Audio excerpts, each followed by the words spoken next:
that the video that the lady senator presented was obviously opinionated, a propaganda tool, right? It's should be stricken off the record, Madam President. Madam President, for that lady senator, that we come up also with a propaganda video here, papalabas din namin, yung mga sala nila. Oo, kung ano-ano, hindi naman kami ganyan. No? To gain traction, to gain views and publicity, will destroy our fellow colleagues here. Walang ganyanan. Ako, hindi ako nagagalit. Kilala niyo ako. Ako pinaka-amiable dito. Mahal ko kayong lahat. Pero hindi tama yung... Yes, we recognize Senator Mig Subiri. Point of order. Madam President, the point of order. Under Section 93, 94, 95 on Unparliamentary Acts and Language, I just want to point out that the video that the lady senator presented was obviously opinionated, a propaganda tool, right? It's should be stricken off the record, Madam President. And it's unparliamentary. We've seen videos presenting evidence on issues that are taken up on the floor. Senator Tulfo always comes out with videos showing people being mauled, people being abused for the information of this body to act on that particular issue. But to come up with an opinionated piece like that, ganong klaseng video na propaganda, na sowing intrigue. Kasi ako, Madam President, hindi naman ako sang-ayon sa people's charter change.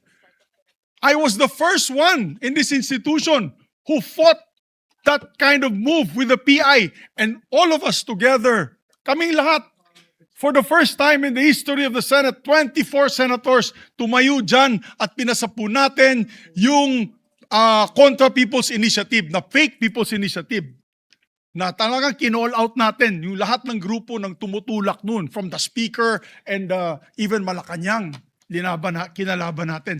Kaya wala kaming kinalaman dyan. Bakit sinama kami dyan sa propaganda na yan? Na dahil kami, Duwag 11? Ano ba yan? Bulaga 11?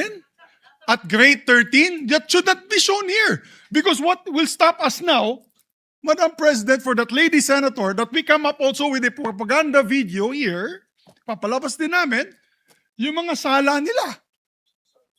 Oo, kung ano-ano, hindi naman kami ganyan. No? To gain traction, to gain views and publicity, will destroy our fellow colleagues here. Walang ganyanan.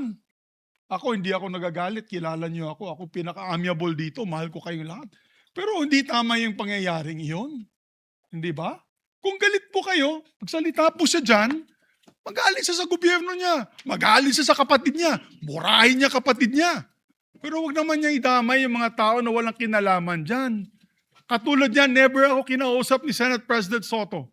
Never ako kinausap ng mga kasamahan ko dito about charter change. Kasi alam din nila, tutol ako. Tinanong ko din sila, wala silang kausap, wala silang kinalaman, wala silang alam sa charter change. This whole group is just nodding, shaking their heads. There is no such thing. Inday-badiday na ba tayo dito sa Senado? Kaya nga sinasabi, we're a circus. I apologize to those who are watching. They think we're a circus. We are a circus because this type of language that we are pushing in this August chamber, it's unparliamentary, Madam President. It is unparliamentary. And I'll tell you now, these people here, ladies and gentlemen, in this body, are not in favor of any amendments to the Constitution. We just want to bring back the integrity of this same chamber. Cannot we discuss that as a group, as a body, that we fight for our integrity, for the good name to be brought back, for people like Jokno, people like Tanyada, people like Aquino, people like Salonga, even Frank Drilon, people like Miriam Defensor Santiago, Joker Arroyo, who stood here for what was the best times of our institution.